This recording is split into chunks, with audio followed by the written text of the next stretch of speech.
Halo semuanya, kami dari kelompok satu yang beranggotakan 3 orang, yaitu saya sendiri, Enci Gracia Sibarani, dan 2 rekan saya, Alberti Kristina dan Angelik Mileta Purba. Kami dari kelas AKP 7B, program studi akuntansi keuangan publik, jurusan akuntansi Politeknik Negeri Medan.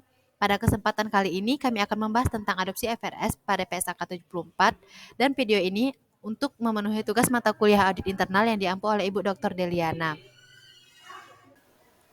Baiklah, saya akan menjelaskan tentang latar belakang dari adopsi FRS 17 pada PSAK 74.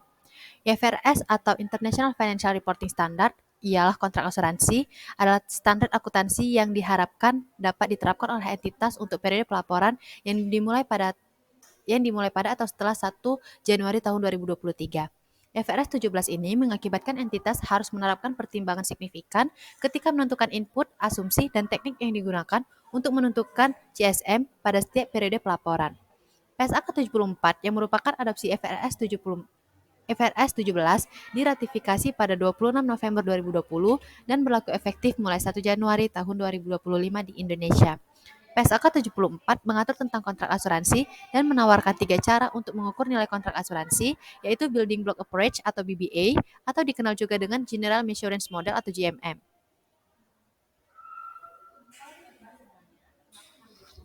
Baiklah, selanjutnya saya akan menjelaskan mengenai penelitian terdahulu. Berdasarkan penelitian yang dilakukan oleh OAIS dan Dahiyat pada tahun 2021 menyatakan jika perusahaan asuransi di Yordania tidak siap dalam menerapkan IFRS 17 dan perusahaan asuransi menemukan tantangan dalam menerapkan IFRS 17. Penelitian Muskita dan Savitri pada tahun 2019, Kadri et al. Pada tahun 2022 mengemukakan bahwa terdapat beberapa kendala dalam penerapan PSAK 74, yaitu adanya kesulitan untuk mengumpulkan dan menyesuaikan data historis perusahaan yang dibutuhkan dalam perhitungan retrospektif bagi kontraktual jasa margin atau CSM. Berdasarkan penelitian yang dilakukan oleh Samuel dan Vena pada tahun 2023, kesiapan perusahaan asuransi ini artinya karyawan yang bekerja dalam perusahaan asuransi telah memahami ruang lingkup PSAK 74. Karyawan mampu menghitung pengakuan kontrak sesuai dengan PSAK 74.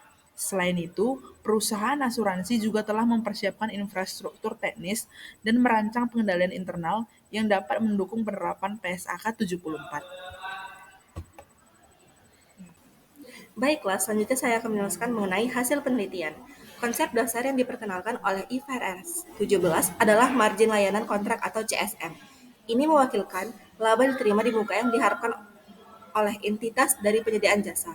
IFRS 17 yang mungkin menciptakan ekonomi atau akuntansi ketidakcocokannya sendiri. Misalnya, ketidaksesuaian baru bisa timbul di antara pengukuran yang mendasari kontrak dan daya asuransi terkait yang dimiliki. Selain itu, ketidaksesuaian masih bisa terjadi di antara keduanya pengukuran liabilitas dan aset yang mendukung liabilitas. PSAK 74 mempengaruhi perusahaan asuransi dari segi finansial pelaporan dan proses pemasaran yang lebih konservatif. Dengan begitu, secara tidak langsung akan mempengaruhi manajemen risiko dan tata cara kelola perusahaan asuransi. Baiklah, demikian presentasi dari kelompok 1 mengenai PSAK 74. Semoga video ini bermanfaat untuk kita semua. Kami, mahasiswa dari Politeknik Negeri Medan, mengucapkan baik-baik. Terima kasih.